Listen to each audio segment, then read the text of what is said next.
Assalamualaikum warahmatullahi wabarakatuh dan salam sejahtera.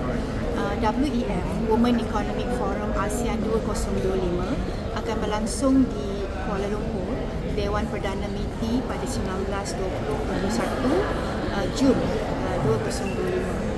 Ianya adalah satu platform untuk mengumpul keseluruhan wanita-wanita yang berdaya maju, leaders, innovators, change makers, educators in IT, in all platform to be in the forum of 3 days.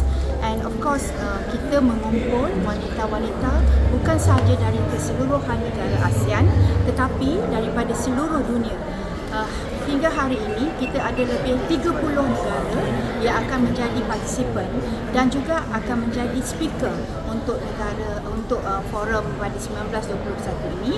Mereka ini adalah terdiri daripada pemimpin-pemimpin dunia di dalam bidang-bidang masing, iaitu di bawah G100.in kita ada global chairs yang ada di 150 negara dan mereka ini adalah bekas-bekas presiden negara, Perdana Menteri, Minister of Defence, Fortune 500 chairman, presiden yang memudi bukan saja bisnes yang melebihi 100 bilion, 500 yang mengemudi perniagaan-perniagaan yang berdaya maju dan mereka kebanyakannya dalam 30 wanita-wanita tersebut yang akan berada dan mereka akan menjadi speaker dan program ini juga akan dirasmikan oleh yang amat berbahagia Datin Sri Wan Azizah, Isteri Perdana Menteri pada 19 bulan Jun, inauguration official dan juga yang berhormat Datuk Senator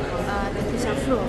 Dan pada hari itu juga kita akan berikan award, the Legendary Award and Women of the Decade seramai 20 peserta daripada negara dan juga luar negara yang akan menerima award-award tersebut. Dan forum ini pula kita akan mengumpul dapatan pendapat daripada semua peserta, iaitu speaker-speaker yang telah diberi peluang. Setiap hari kita akan mengeluarkan resolution outcome of the program.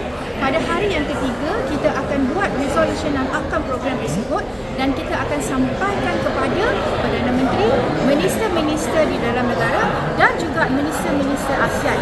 Dan mereka yang hadir juga adalah ambassador yang daripada seluruh negara, terutama daripada negara ASEAN. Kami sendiri telah pun mempromosikan WEF ini ke 7 negara ASEAN dan kita sedang menunggu untuk pergi lagi 4 negara ASEAN untuk mempromosikan WEF ini. Jadi ia adalah satu tempat, a platform where everybody meets each other, uplifting others, sharing of knowledge, sharing of experience, uplifting each other for this program.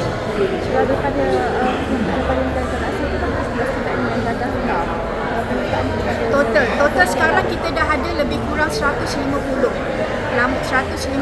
yang dah berdaftar dan juga yang telah bersetuju untuk menjadi speaker, campur dengan delegation. Kalau kita sasaran kita adalah 400.